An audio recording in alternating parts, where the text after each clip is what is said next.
성경적인 자녀 교육이라는 제목으로 같이 은혜를 나누겠습니다. 주부가 미스프린트입니다. 성공적인 자녀 양육으로 되어 있는데 성공이 아니라 성경입니다. 성경적인 자녀 양육. 물론 성경적으로 자녀를 양육하면 자녀 양육이 성공이 될 것 믿습니다. 한번 따라 하시겠습니다. 성경적인 자녀 양육. 네. 여러분의 가정의 자녀들을 정말로 잘 길러서 기쁨이 되시기를 바랍니다. 많은 사람들이 자녀가 없다고 눈물 흘리는 사람이 있습니다. 그러나 자녀가 없어서 눈물 흘리는 사람보다는 자녀를 낳았는데 자녀를 잘못 길러서 눈물 흘리는 사람이 자녀가 없어서 눈물 흘리는 사람보다 더 많다는 것을 우리는 압니다. 여러분들은 정말로 자녀를 잘 길러서 눈물이 아니라 기쁨이 되고 상급이 되시기를 주님 이름으로 축원합니다. 이 성경적인 자녀 양육. 어제는 67번째 맞는 어린이날이었습니다. 오늘은 5월 첫 주이기 때문에 어린이 주일입니다. 기독교가 인류의 역사에 공을 한 것들이 아주 많습니다. 그런데 그 중에서 우리가 체험적으로 가장 가깝게 느낄 수 있는 것은 여성을 해방시켜서 남녀 평등을 하게 한 것입니다. 기독교 복음이 아니면 이거는 천무당 만무당한 일입니다. 어느 종교에도 여성의 지위를 그렇게 높이고 또 남녀 평등을 한 종교가 없습니다. 오직 기독교만이 여성을 해방시키고 남녀를 평등하게 한 종교입니다. 그 다음에 또 한 가지가 있습니다. 어린이들을 인정하고 어린이들을 존엄성을 강조한 종교가 기독교입니다. 이 두 가지가 기독교가 인류에 공헌한 것 중에 아주 크게 공헌한 것입니다. 이 성경은 어떻게 보면 어린이를 위한 책이다 이렇게 말할 수도 있고 또 그렇게 말하는 사람들도 있습니다. 이 성경을 보면 신약성경 첫머리에서부터 어린 아기 예수가 탄생되는 말씀으로부터 성경이 시작이 됩니다. 이 또한 성경에는 어린아이라는 말이 무려 2000번이나 기록되어 있습니다. 또한 성경에는 훌륭한 신앙인들, 그 인물들을 우리에게 소개하면서 꼭 어린 시절을 우리에게 가르쳐주고 계십니다. 훌륭한 인물들의 어린 시절을 자세하게 성경에 설명하고 있습니다. 모세의 어린 시절, 이삭의 어린 시절, 또 야곱의 어린 시절, 요셉의 어린 시절, 또 사무엘이나 다윗, 그의 많은 분들의 어린 시절, 또 예수님의 어린 시절까지도 우리에게 소개를 하고 있습니다. 더욱이 우리 기독교는 어린이들에게 관심을 가지고 그들을 가르치며 교훈하고 있으므로 다른 어떤 종교, 불교나 유교나 다른 종교에 비해서 어린이에 관한 어린이들을 위한 종교라고 생각할 수가 있습니다. 그래서 시편 121편 3절에 이런 말씀이 기록되어 있어요. 자식은 여호와의 주신 기업이요 태의 열매는 하나님의 상급이라 그랬습니다. 그냥 아빠와 엄마가 남자가 여자가 만나서 아기를 잉태한다 그렇게 알았는데 성경 그렇게 말하지 않습니다. 자식은 여호와의 주신 기업이요 하나님이 주신 기업이요 태의 열매는 하나님이 주신 상급이라 그랬습니다. 여러분에게 자녀가 있다면 하나님의 기업이요 하나님의 상급으로 하시기를 주님 이름으로 축원합니다. 또 뿐만 아니라 어떤 사람들은 가정은 아버지 왕국이요 어머니의 세계요 자녀의 낙원이다 이렇게 말하는 사람도 있습니다. 그러므로 부모들은 가정에 하나님이 주신 자녀들을 잘 길러야 할 책임 또 뿐 아니라 잘 가르쳐야 할 책임이 있습니다. 오늘날 많은 부모님들은 자녀들의 행복을 돈만 있으면 마트 시장이나 백화점에 가서 행복을 물건 사다가 자녀들에게 주는 것이냐 잘못 착각하는 사람들이 간혹 있습니다. 사랑 여러분, 이 자녀들의 행복은 밖에서 무엇을 사다가 채워주는 것이 아닌 것입니다. 집 안에서 엄마와 아빠가 부모가 가족끼리 서로 애쓰고 힘써서 이루어지는 것이 가정의 행복이요 특별히 자녀들의 행복인 것입니다. 그럼 아무리 물질이 많아도 부모가 애쓰고 힘쓰지 아니하면 자녀는 행복할 수가 없는 것입니다. 요사 여러분, 범람하는 청소년 범죄들이 얼마나 많은지 몰라요. 많은 사람들은 그 책임을 사회에 돌립니다. 아, 사회가 그래서 그래. 사회가 썩어서 그래. 불량소년이 많아서 그래. 잘못된 친구를 만나서 그래. 그러나 여러분, 그렇지 않습니다. 이 사회에 이렇게 범람하는 청소년들 범죄는 왜 생기느냐? 모든 책임 어디서 출발돼야 되느냐? 가정에서 출발합니다. 가정에서 부모의 책임이 제일 커요. 그 다음에 교육시키는 학교의 책임이요. 그 다음에가 사회의 책임인 것입니다. 프로테지로 본다면 전문학자들은 그렇게 말합니다. 적어도 50% 이상이 부모의 책임이라는 겁니다. 30% 정도가 학교의 책임이고 그 다음에 20%밖에 안 되는 것이 사회의 책임이라는 겁니다. 그렇다면 여러분, 이 사회가 이렇게 청소년 범죄가 범람하고 사회가 이렇게 악한 책임은 다 누구에게 있느냐? 부모에게 있습니다. 부모가 자녀 교육을 잘 했다면 뭐 남의 말할 것 없습니다. 이렇게 말하는 최성규 목사도 마찬가지고 여러분도 다 마찬가지고 각 가정에서 자녀를 낳은 부모가 부모노릇 잘했다면 자녀를 잘 가르쳤다면 자녀를 잘 교육을 시켰다면 이렇게 사회가 악할 수가 없다는 겁니다. 저는 이 시간에 성경이 말하는 자녀 양육은 어떤 것인지 함께 알아보겠습니다. 믿음은 들음에서 나고 들음은 그리스도의 말씀이라고 그랬습니다. 이 말씀을 우리 함께 듣고 함께 생각해봄으로 말미암아 저나 여러분이나 저나 모두가 다 자녀 양육을 하나님 말씀인 성경 중심으로 잘 자녀를 길러서 하나님께 영광을 돌리고 여러분 모두에게 기쁨과 보람과 축복이 되시기를 주님의 이름으로 축원합니다. 여러분, 첫째 무엇일까요? 사랑으로 기르고 사랑으로 가르쳐야 합니다. 한번 따라합시다. 우리 자녀를 사랑으로 기르고 사랑으로 가르치자. 그렇게 여러분 원하시면 아멘 하겠습니다. 에베소 6장 4절 상반절에 말합니다. 아비들아 너희 자녀를 노엽게 하지 말고 그랬습니다. 아비들아 너희 자녀를 노엽게 하지 말고 그랬습니다. 노엽게 하지 말라는 말은 뭡니까? 사랑으로 기르라는 겁니다. 불교나 유교, 특히 유교의 문화에서는요, 자녀를 노엽게 기르는 것으로 알았어요. 그래서 자녀는 부모 앞에 아무 말도 못해.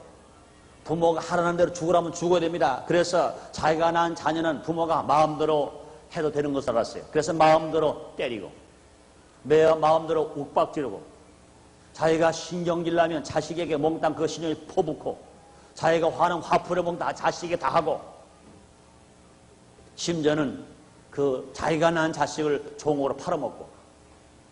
저 어렸을 때요, 종으로 팔아먹는 사람 봤어요. 불과 쌀 한 가마 아니면 고구마 몇 가마 그거에 딸을 팔아먹는 거예요.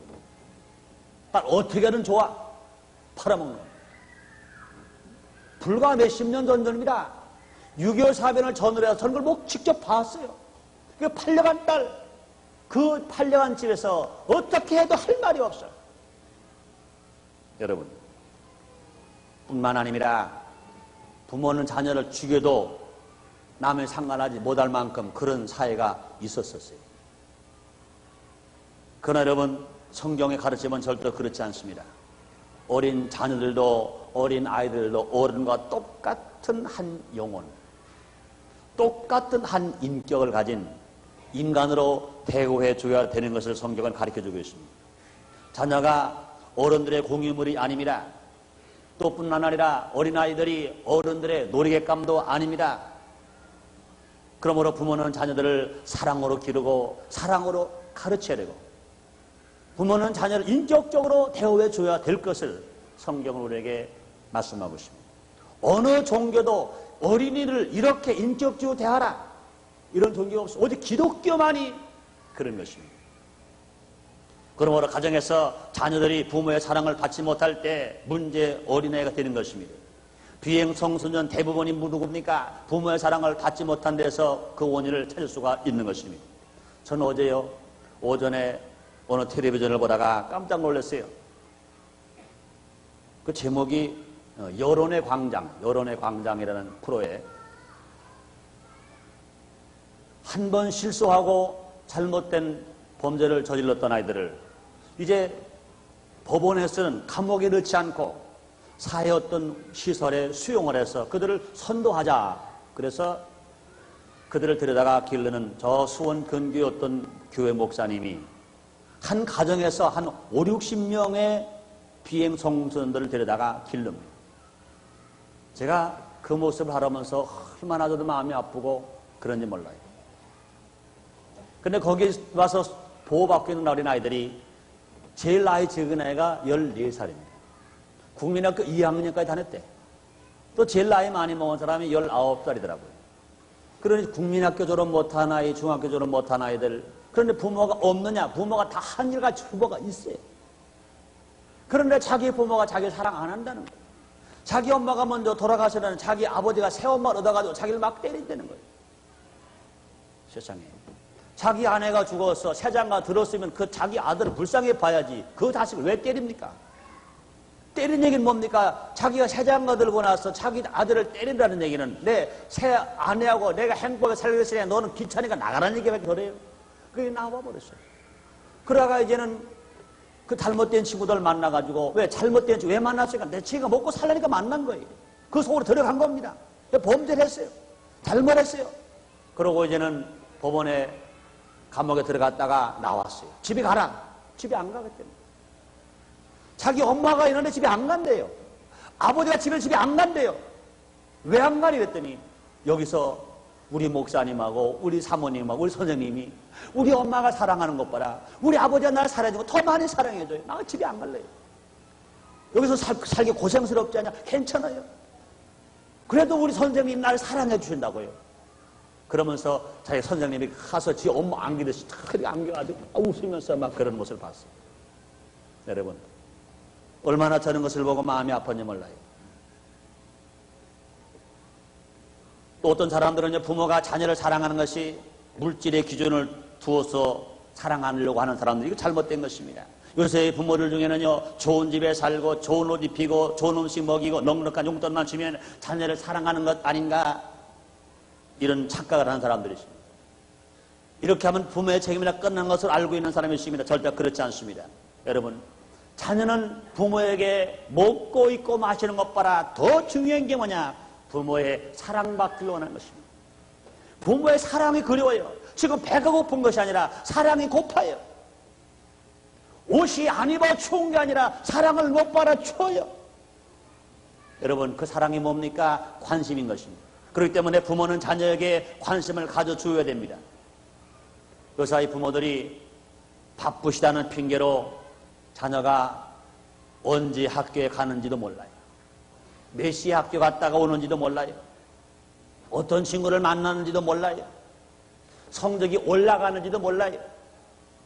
심지어는요, 자기 자녀를 정확하게 나이가 몇 살인지 몰라요.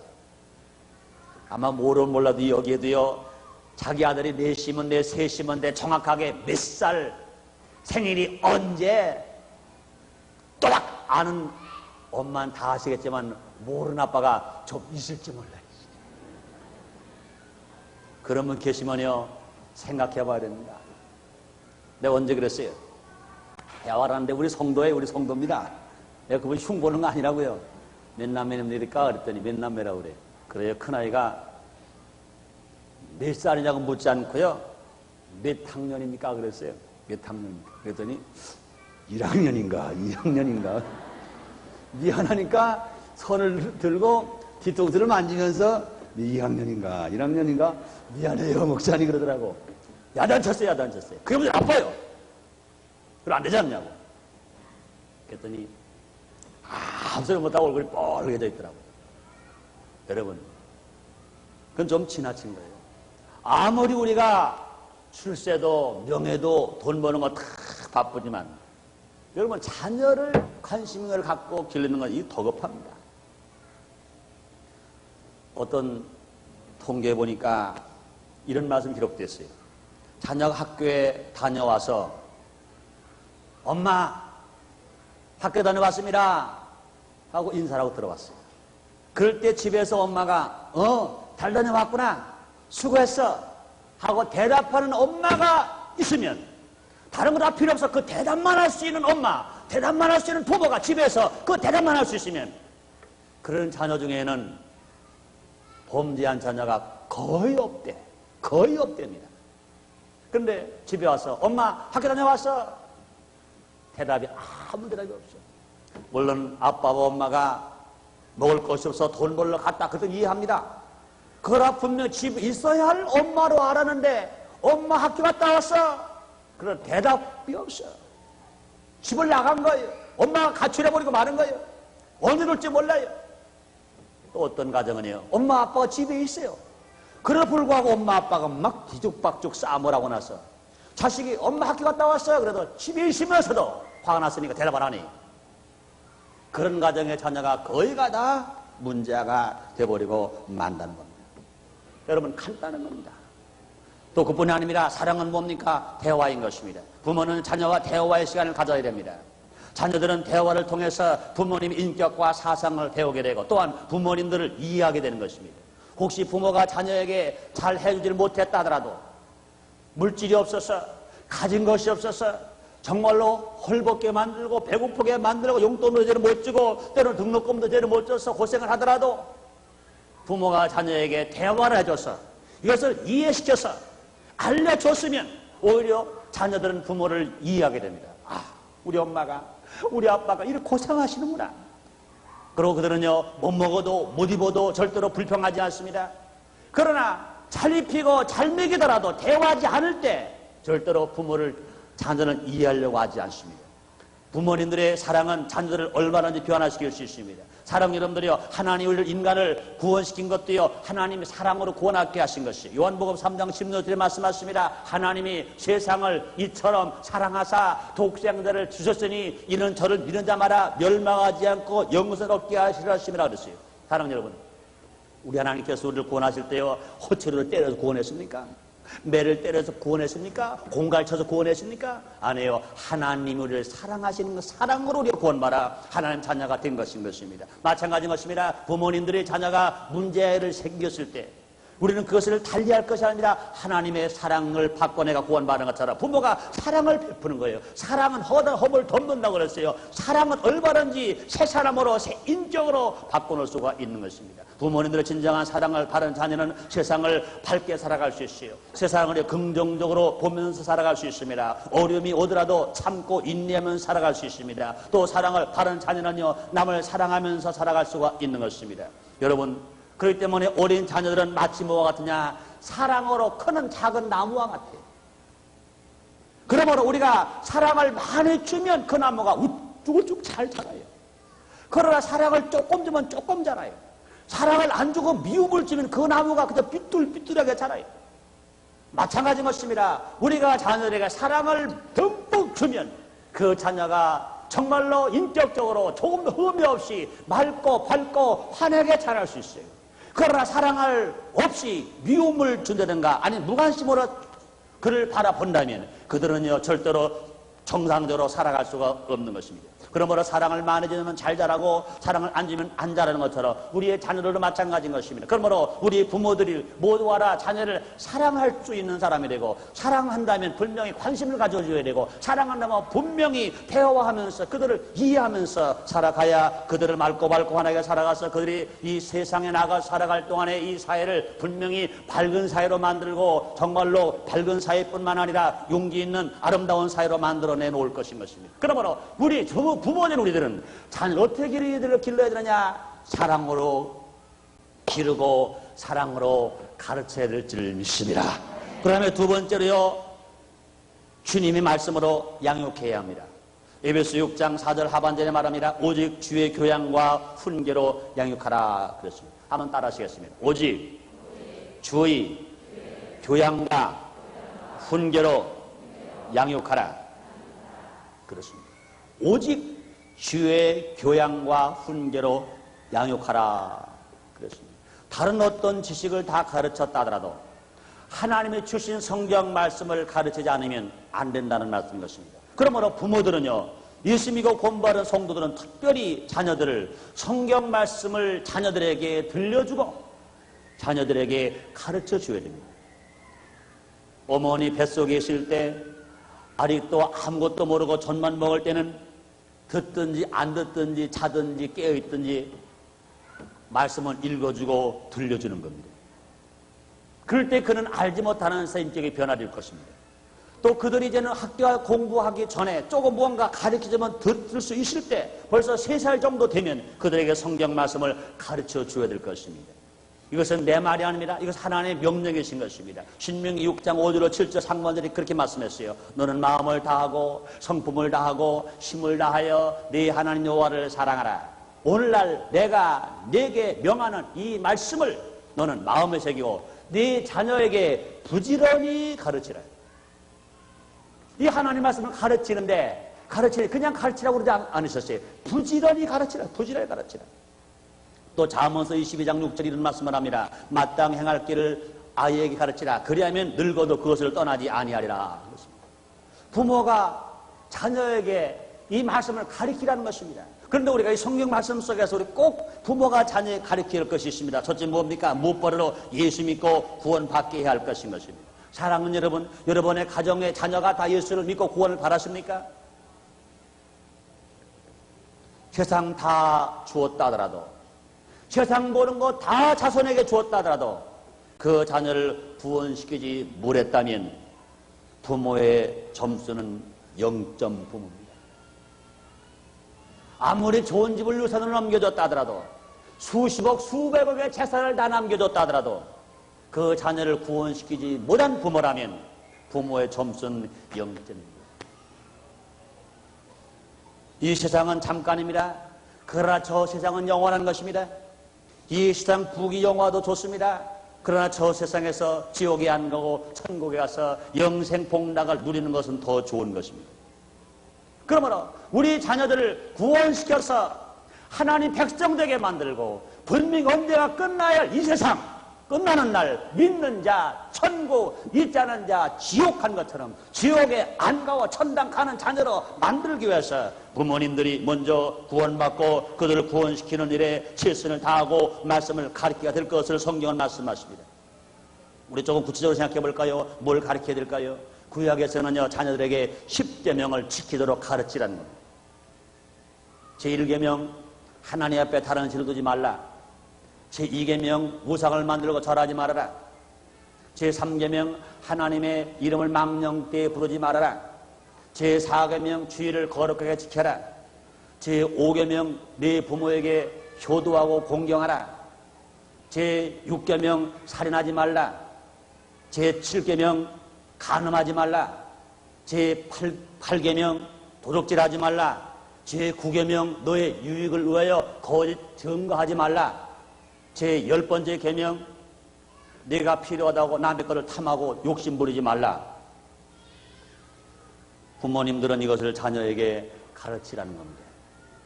그럼 여러분, 부모가 가르치려면 부모가 먼저 그것을 믿어야 되고 그걸 실천할 거 아니겠어요? 또 그 다음에 여러분, 예수님은 신약에서 자녀들에게 이렇게 가르치라는 겁니다. 하나님을 사랑하고 이웃을 사랑할 것을 가르치라고 말씀하십니다. 하나님 사랑, 이웃 사랑은 자기보다 먼저 해야 할 것을 가르쳐 주라는 겁니다. 마태복음 22장 37절 40절에 예수께서 가르칠 때 내 마음을 다하고 목숨을 다하고 뜻을 다하여 주 너의 하나님을 사랑하라 하셨으니 이것이 크고 첫째 되는 계명이요 둘째는 그와 같으니 네 이웃을 내 몸같이 사랑하라 하셨으니 이 두 계명이 온 율법과 선지자의 강령이라 그랬습니다. 하나님을 사랑하고 이웃을 사랑하는 것이 네 마음을 다하고 목숨을 다하고 뜻을 다하라. 우리의 생각을 다하고 내 몸을 다하고 내 뜻, 내 방법을 다해서 하나님을 사랑하고 이웃을 사랑하는 것이 나보다 먼저 해야 할 것을 말씀하고 있습니다. 마태복음 6장 33절에서는 이렇게 말합니다. 너희는 먼저 그의 나라와 그의 의를 구하라. 그래야 모든 것을 더하여 너에게 주시리라 그랬습니다. 여러분, 우리가 자녀들 이걸 가르쳤다면 정말로 하나님을 사랑하고 이웃을 사랑하는 것이 내 마음을 다하고 내 목숨을 다하고 내 뜻을 다하여 이것을 먼저 하라고 가르쳤다면 여러분, 우리 자녀들의 인격은 분명히 하나님 앞에나 사람 앞에 인정하는 인격이 될 것이고 어디 가서나 사랑받고 어디 가나 칭찬받는 사람이 될 것입니다. 이런 인격으로 살아간다면요, 이 사회에 불황청소는 왜 생깁니까? 이 사회에 왜 어두운 그림자가 왜 생깁니까? 강도가 왜 생깁니까? 도덕이 왜 생깁니까? 우리가 이제는 늦지 않았어요. 지금이라도 과거는 어찌 살았던 지금부터라도 우리가 남은 먼저 생각하지 말고 하나님을 먼저 생각하고 이웃을 먼저 생각하고 그 다음에 나를 생각하는 사람으로 되어지고 이것을 가르칠 때 이 사회가 맑고 밝고 하는 사회가 분명히 되어지게 될 줄을 믿습니다. 사랑하는 여러분들, 지금 많은 자녀들이 집에서 있는 부모님들이 호의호식하면서 먹였어요, 입혔어요, 마셨어요. 그리고 어느 가정들은요, 하나밖에 없는 아들, 하나밖에 없는 딸이니까 하나님보다 네가 제일이구나, 부모보다 네가 제일이구나, 이웃보다 네가 제일이구나, 그저 얼싸안고 너다 하니까 그런 아이들이 사회에 나와버리면 하나님도 모르고 이웃도 모르고 사회도 모르고 국가도 모르고 부모도 모르고 어느 어른들도 모르고 자기만 하려고 하는 이런 사람들이 자꾸 가정에서 나오고 있기 때문에 사회에 그들이 일원이 되고 있기 때문에 이런 어려움들이 생겨버리고 마는 것입니다. 그럼 우리는 자녀에게 뭘 가르쳐줘야 돼요? 우리는 하나님을 먼저 사랑하고 이웃을 사랑하고 그 다음에 너를 사랑하라. 이것을 분명히 가르쳐 줘야 될 것입니다. 그 다음에 우리는 가정 예배를 함께 드리고 가르쳐 줘야 될 것입니다. 함께 자녀들과 찬송하고 함께 자녀들과 성경 읽고 함께 자녀들과 기도하고 함께 가정 예배를 드리면서 가르쳐 줘야 될 것입니다. 스펄전 목사님은 이런 말씀을 하셨어요. 가정 예배가 끊어지는 그 시간부터 그 가정에는 어두운 그림자가 다가온다. 가정 예배가 끊어지는 그 시간부터 그 가정에는 어두운 그림자가 다가온다 그랬습니다. 여러분, 독일이나 미국에 가면은요, 자녀 때문에 울고 있는 교포들이 얼마나 많은지 몰라요. 그런데 이상하죠? 가정 예배를 꼬박꼬박 드리는 가정은요, 절대 그런 일이 없어요. 그런데 예수를 믿으면서 가정 예배 안 드리는 가정의 자녀는 우리말 하질 못해요. 우리말 못합니다. 독일 사는 사람 독일 말밖에 못해요. 프랑스에 사는 프랑스 말밖에 못해요. 미국 사는 사람 미국 말밖에 못해요. 그러나 여러분, 가서 30년 살고 40년 살았어도 어린이들이 거기서 태어나서 거기서 살았더라도 분명히 예수 믿고 그 가정 예배 드리는 가정은 정확하게 우리말을 할 수 있어요. 정확하게 우리 문화 속에서 살아요. 왜? 그 피가 한국의 피니까. 그런데 여러분, 한제 불과 10년밖에 안 되고 20년밖에 안 됐더라도 여기서 국민학교까지 다니다가 갔더라도 가서 한 10년, 15년 지나다 보면 분명해서 우리말 잘하고 가는데도 가서 가정예배 안 드리는 아이들은 가서 만나는 아이들이 몽땅 다 미국 아이들만 만나기 때문에 그런 문화 속에 살고 있기 때문에 가정에서 우리말 할 기회가 없기 때문에 그들은 우리말을 다 잃어버렸어요. 그래서 자기 엄마와 자기 아빠와 대화가 단절돼 버렸어요. 그래서 어떻게 합니까? 정 안 되니까 말로 안 되니까 쓴대. 그래 엄마 아빠랑 영어가 딸리니까 어떻게 해? 그걸 가지고 사전을 찾는데 우리 아들이 뭐라고 말한 거를 알아야 되니까 사전을 찾는 거예요. 이렇게 되겠습니까? 그러나 가정 예배 드리는 가정 그렇잖아요. 거기서 10년에 살고 50년 살아서 우리말 잘합니다. 여러분 보시지 않습니까? 가끔은요 운동소설이 오는 사람들 보면은요 우리말을 너무너무 잘하는 아들이 있어요. 틀림없이 가정에서 가정 예배 드리는 가정입니다. 여러분, 그러므로 우리 모두가 다 자녀들에게 뭘 물려줘야 됩니까? 우리들은 믿음을 물려주고 이 신앙을 물려주는 것이 분명 인류대학을 가는 것보다 천국대학 가는 것이 좋은 것으로 아시기를 제목으로 축원합니다. 세 번째로요, 자녀들을 어떻게 길러야 될까요? 자녀를 기도로 길러야 할 것입니다. 우리 부모들은요 자녀들을 위해서 기도해야 합니다. 성경의 위대한 인물들이나 신앙의 가정의 위대한 인물들은요 그 부모의 기도 밑거름이 있는 것을 볼 수 있어요. 사무엘의 어머니 한나의 기도로 사무엘이 훌륭한 사람이 되었습니다. 모세 어머니 요게벳의 믿음과 기도로 모세는 이스라엘의 출애굽의 지도자가 되었습니다. 초대교회 성자 어거스틴은 그 어머니 모니카가 20년간 눈물로 기도함으로 말미암아 방탕아가 변하여 성자가 될 수 있었습니다. 미국의 16대 대통령 에이브라함 링컨은 그 어머니 낸시의 기도로 말미암아 켄터키의 시골 통나무집에 살고 국민학교 졸업 못한 에이브라함 링컨이 미국의 제일 유명한 온 세계 사람으로부터 제일 존경받는 대통령이 되었습니다. 그렇기 때문에 유명한 심리학자 칼 융은 이런 말을 했다고 그래요. 영적 종교적 체험이 없이는 건실한 인격을 갖출 수 없다. 영적으로, 종교적으로 체험이 없지는 아무리 학문을 많이 터득했다 하더라도 건실한 인격을 가질 수 없다. 그렇습니다. 그럼 여러분, 자녀들을 위해서 우리는 어려서부터 기도해야 돼요. 여러분, 사회 사람으로 비판받는 일 있죠. 고등학교 3학년 학생들이 대학 갈 때가 되면 학력고사가 시험 칠 때 1개월 전쯤 되면 교회마다, 기도원마다, 기도하는 기도굴마다 꽉꽉 찼어요. 왜? 엄마가 아빠가 기도하느라고 하나님 아버지 우리 아들 무슨 대학에 합격하게 주시옵소서. 난 그런 분들 분명히 말합니다. 기도 안 하는 것보다는 조금 낫고,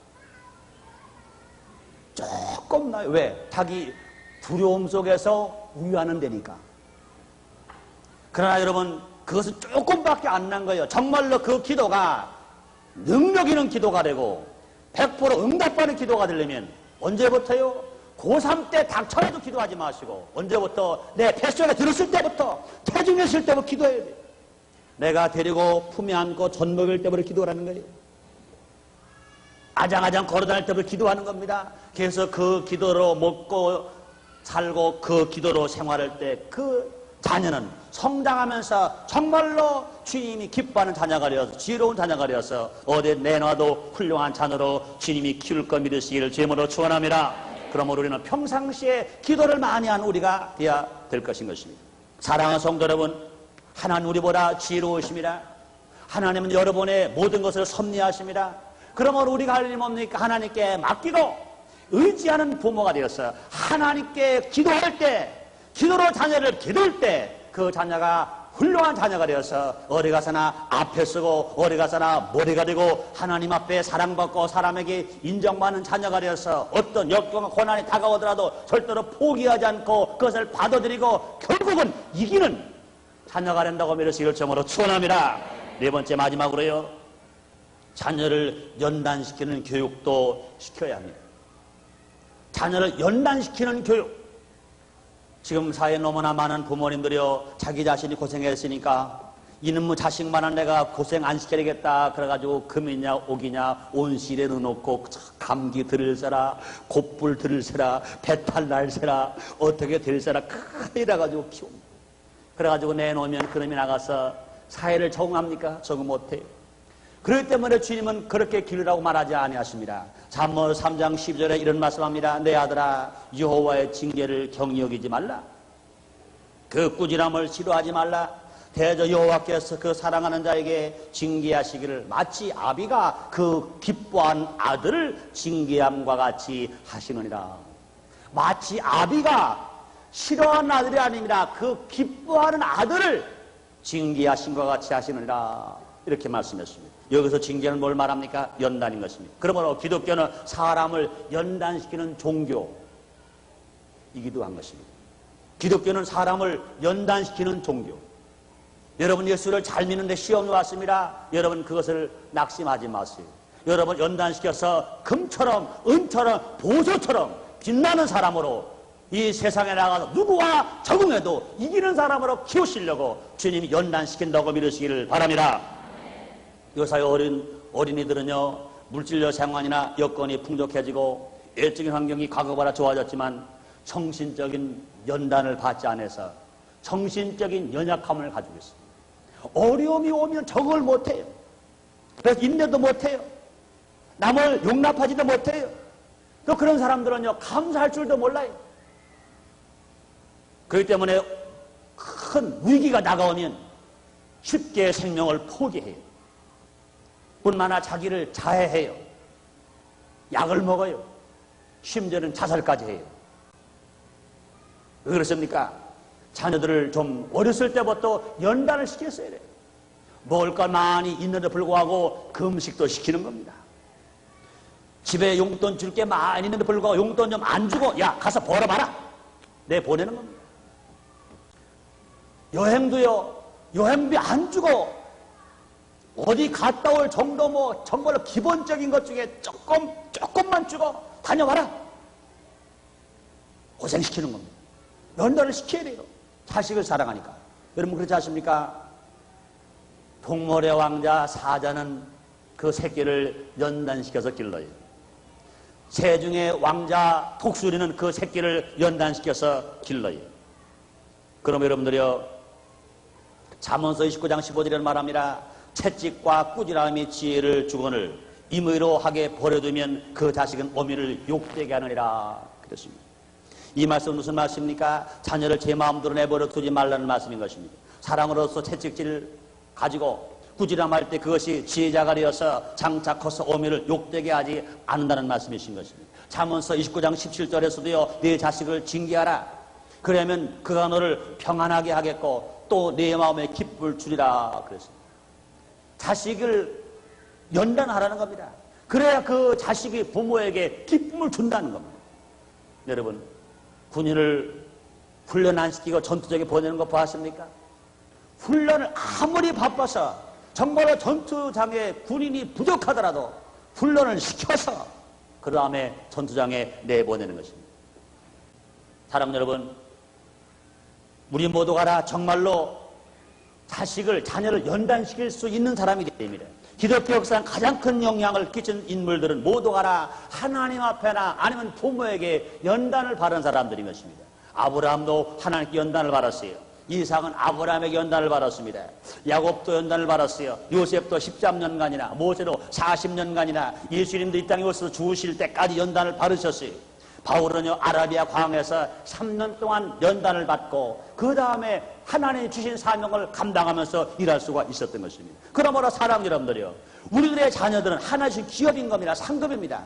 또 기쁨입니다. 그러므로 정말 하나씩 기업처럼 내가 자녀를 잘 기르고 주신 상급과 기쁨처럼 내 자녀를 잘 기르려야 되는데, 그러기 위해서는요, 하나님 말씀대로 우리를 기르려야 됩니다. 사랑으로 기르고 사랑으로 가르치고 또 뿐 아니라 주님이 말씀으로 양육하고 그 다음에 내가 눈물로 기도해야 됩니다. 사랑 여러분들이요, 우리가 정말로 자녀를 위해서 미리 눈물로 기도하고 길러놓으면 자녀 때문에 눈물 흘릴 일이 없어요. 그러나 자녀를 기를 때 눈물의 기도가 없으면 자녀 때문에 눈물 흘리는 것이 그때는 피눈물이 나옵니다. 뿐만 아니라 자녀를 기를 때는요, 때로는요, 연단도 시켜야 돼요. 고생도 시켜야 돼요. 그래서 사회에 적응도 할 수 있게 만들어줘야 훌륭한 자녀로 길러지시는 것입니다. 그렇기 때문에 이렇게 살아갈 때 우리는요, 훌륭한 자녀를 길러놓을 때, 말씀 중심으로 성경이 가르치는 대로 자녀를 양육할 때 가정에는 기쁨이 있고 사회에 가서드는 빛이 나고 모르는 사람에게는 존귀하게 여김을 받고 하나님에게는 사랑을 받고 하나님에게 축복받는 자녀가 됩니다. 그런 자녀가 되시기를 제물로 축원합니다.